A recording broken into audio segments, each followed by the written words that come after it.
Ya han conocido a un ladrón.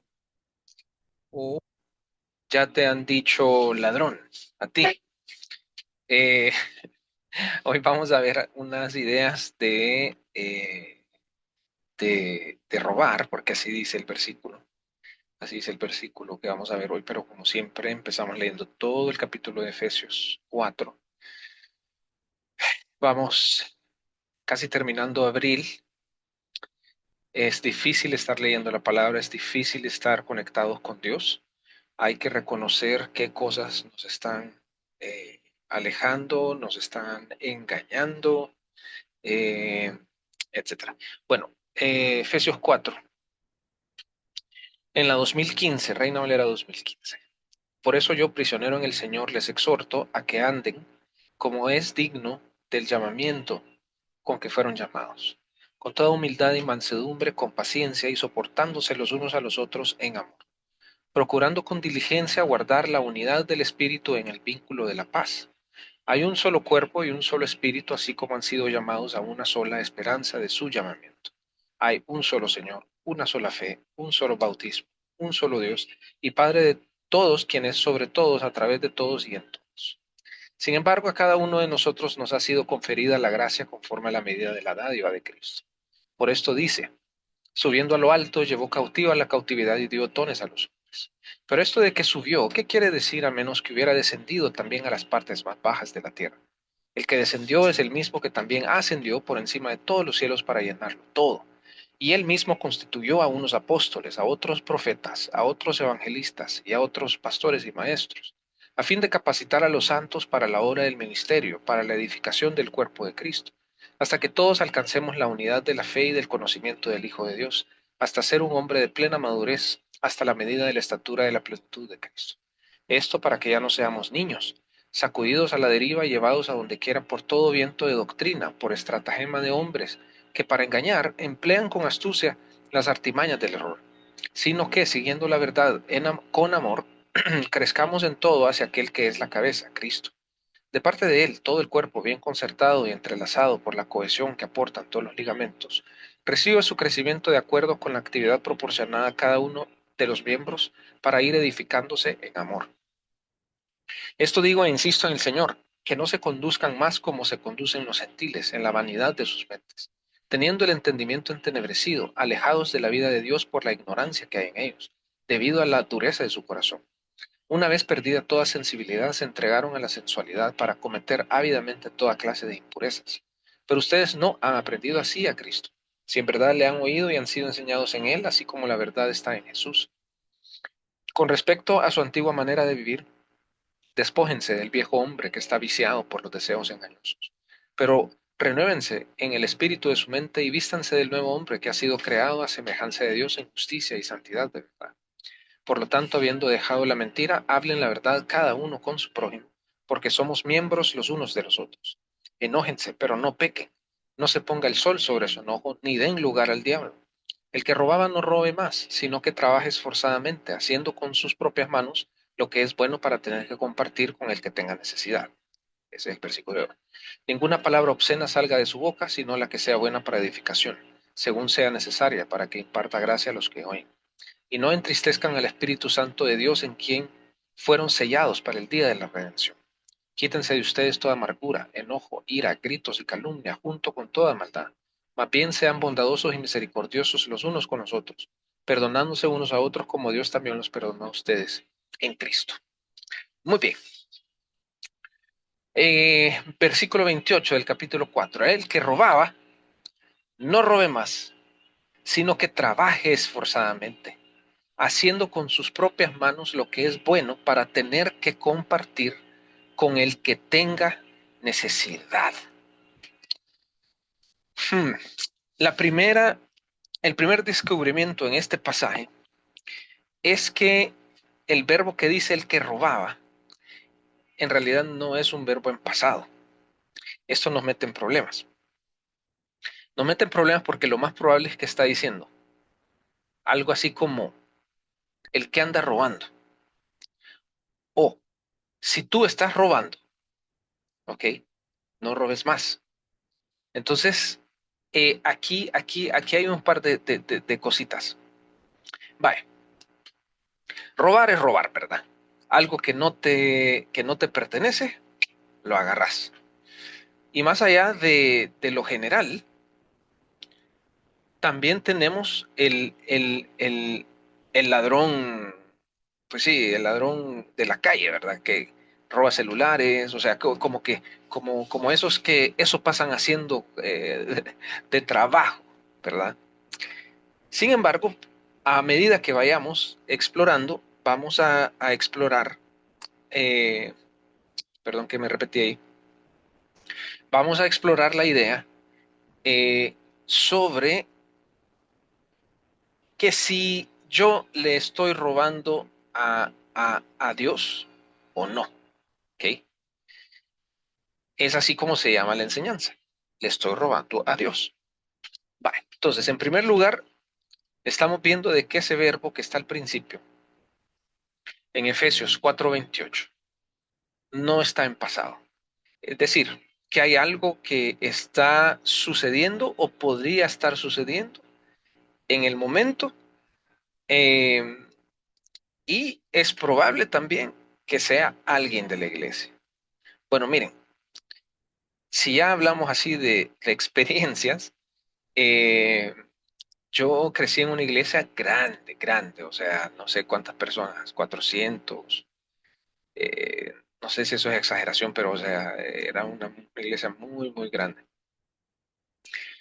Y de repente se escuchaba que le robaban la cartera a alguien, que el celular ya no le encontraba. Es decir, somos humanos y los humanos hacen cosas malas y los humanos que hacen cosas malas roban. Y eso no, o sea, no es como en otras cosas, vaya. El cristiano miente, vaya, o sea, no debería mentir, pero miente, ¿verdad? O sea, cae en las mentiras. Pero cuando hablamos del robar, ahí ya, no sé, es un tema como que, uy, no, claro que nunca un cristiano va a robar, ¿verdad? Pero, pensémoslo dos veces, parece que sí. Pero aquí claramente dice, el que ande robando, que no robe más. Sencillo. Y el Nuevo Testamento hace esto un montón de veces. Anda fornicando, deje de fornicar. Eh, anda en el alcohol, ¿verdad? Borracho, deje de tomar. Es decir, hay una idea de sencillamente que el cristiano, especialmente, ¿verdad? Lo deje de hacer. Entonces, el que robe, no robe más. Vale, entonces aquí vamos avanzando rápido. Sino que trabaje esforzadamente. ¿Ok? De que trabaje esforzadamente. Entonces, aquí hay un cambio, ¿verdad?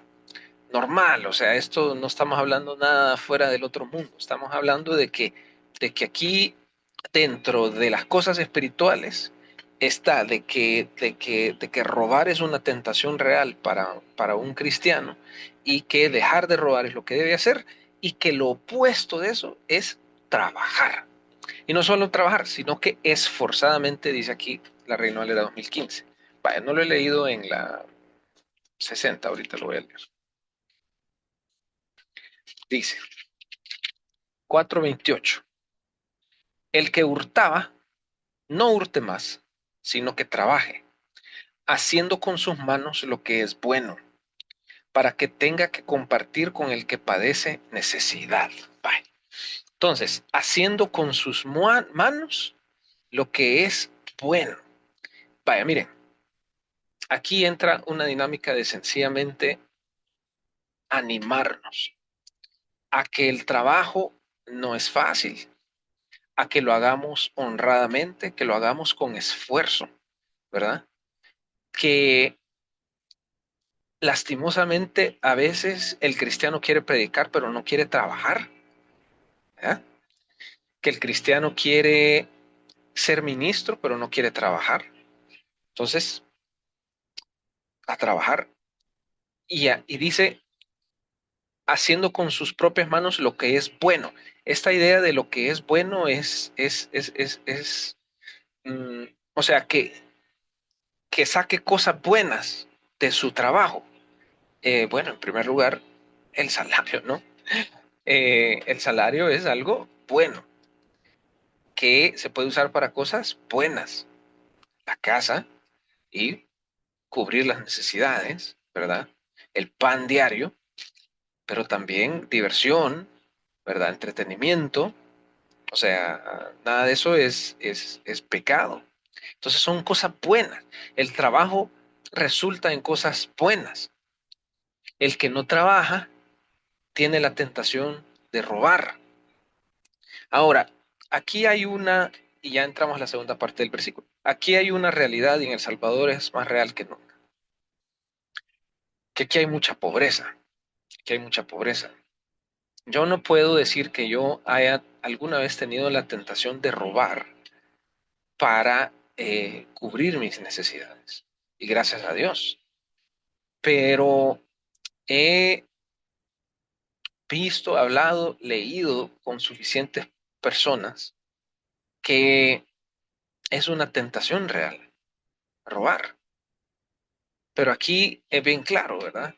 Que trabaje. Va, pero dice la última parte del versículo. Y siento yo que es aquí donde la Biblia eh, pareciera, pareciera que toma al lado con esa gente que se denomina o se identifica con la izquierda política, ¿ok? Pero nada que ver. Es sencillamente lo que está diciendo la Biblia. ¿Qué está diciendo la Biblia? Que aquel que dejó de robar y que empezó a trabajar, que lo haga para tener que compartir con el que tenga necesidad. Esa palabrita para lo es todo, lo es todo, porque la palabrita para eh, es,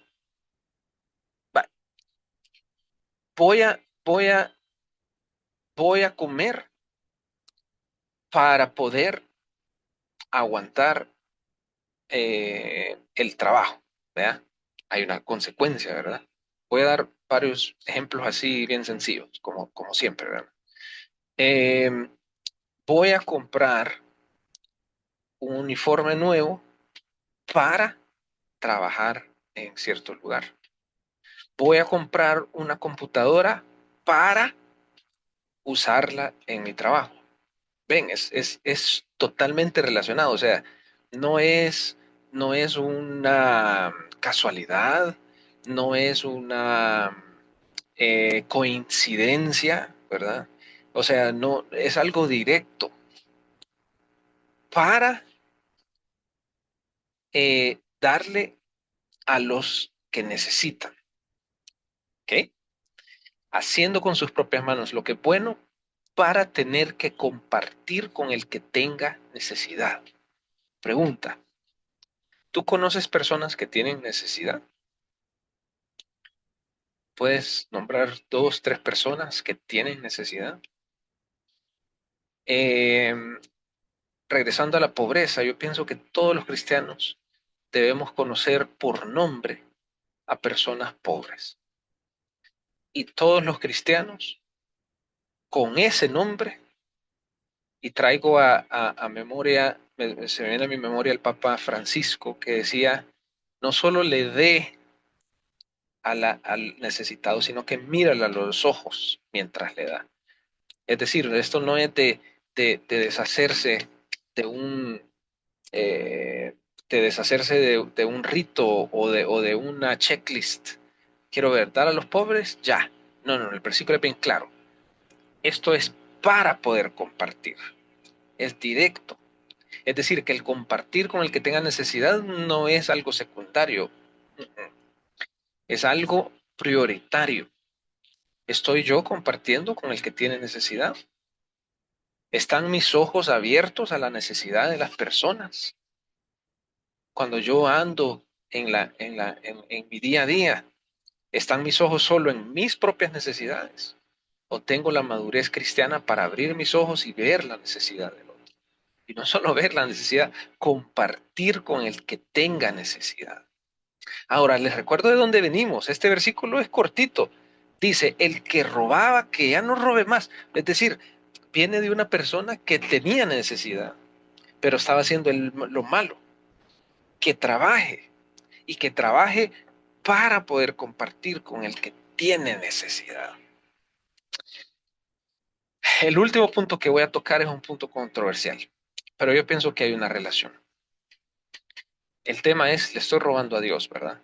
¿Le suena a un pasaje eso? Es el pasaje del diezmo. El diezmo, eh, sin cubrir tanto macro, ¿verdad? En la Biblia, pues obviamente que sí está en la Biblia. Sin embargo, el diezmo tenía que ver con cubrir una necesidad. Entonces es cierto, el diezmo cubre necesidades de la institución, ¿verdad? Del edificio, de la administración y pues claro, un edificio necesita una buena administración. Sin embargo, también debe cubrir las necesidades de las personas, de las personas. En una iglesia no debe haber una persona con necesidad que le falte. No puede. ¿Por qué? Porque el que está trabajando, el cristiano que está trabajando, es para tener que compartir con el que tenga necesidad en la 2015, ¿verdad? En la Reina Valera, para que tenga que compartir con el que padece necesidad. Entonces el diezmo, eh, cada quien con su conciencia, cada quien con sus decisiones. Pero lo que es cierto es que en una comunidad cristiana no puede haber personas que les haga falta. O bueno, es que tampoco es que de cubrirle, pagarle toda la deuda, ¿verdad? Pero no puede ser que haya en una comunidad personas con una prosperidad extrema y personas con una pobreza extrema. Eso es lo que no es bíblico. Eso es lo que este pasaje que estamos viendo no da lugar. 28, versículo 28, lo repito. El que robaba, no robe más, sino que trabaje esforzadamente, haciendo con sus propias manos lo que es bueno, para tener que compartir con el que tenga necesidad. Esto no es sociología, esto no es política, esto es Biblia, esto es Dios. Hay que compartir con el que tiene necesidad. Nuestros ojos tienen que estar entrenados para ver la necesidad. No, no podemos esperar que si alguien tiene necesidad, o sea, la mentalidad de decir, no, es que si alguien tiene necesidad cerca de mí, que me pregunte, por favor. O sea, eso es una mentalidad de orgullo, es una mentalidad de soberbia, o así fue Jesús. Jesús esperó y dijo, bueno, el que quiera, ahí voy a estar yo en mi reino. Se hizo humano, se rebajó. Entonces, que nuestros ojos cristianos puedan estar listos para ver la necesidad y suplir la necesidad de los que están padeciendo esa necesidad. Bueno, muy bien, vamos a orar. Padre, gracias por tu palabra, Señor, tan clara. Te pedimos ayuda, Señor, a abrir nuestros ojos y ver la necesidad de otros. Señor, en este país hay tantas personas con necesidad. De hecho, tenemos demasiadas opciones para poder ayudar. Danos la sensibilidad, danos el discernimiento para saber a quién ayudar. Ayúdanos, Señor, a movernos de nuestra zona de confort. Danos ojos que vean la necesidad de los demás y danos la prosperidad, Señor, por nuestro trabajo para suplir esa necesidad. Te pedimos, Señor, que nos perdones por nuestro orgullo, que nos perdones por nuestra soberbia y que nos ayudes a ser como Jesús y ver la necesidad de los demás. Oramos esto en el nombre de Jesús. Amén.